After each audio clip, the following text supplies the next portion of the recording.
I understand you have a pretty fast serve. Oh, that's right, yes.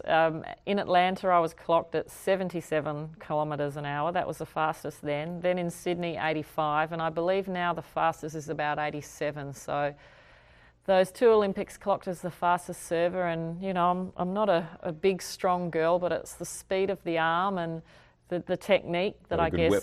Very gave good me whip. the yeah, exactly, gave me the ability to do that, and that was a big weapon in Natalie and my game in Sydney, especially against the Brazilians, because we found that being against the Brazilians, they had touched the ball thousands more times than we did. And we didn't have that time to catch up to them. So we had to come out with some big weapons and use those weapons. And for us, it was the serving. And also another big weapon, we believe, was our mind, because we had pure and utter belief that there was no way we were going to lose that game. We'd only beaten them once in 17 times leading into the Olympics. And they'd won absolutely everything leading up to that. And on paper, they were the team that was going to win.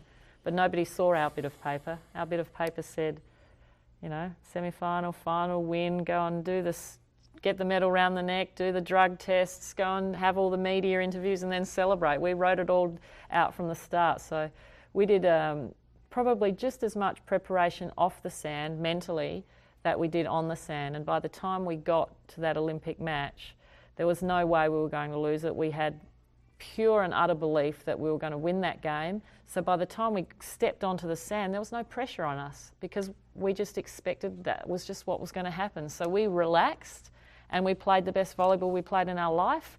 The Brazilians tightened up because they were like, what's this team doing? They're so good all of a sudden. Well, although we'd always been up the top with them, but never quite beaten them as many times as they'd beaten us. But they tightened up, we relaxed, and game over. Now, see, everything that you shared there, I mean, it's opened a dozen questions. I'm not going to be able to get them all in.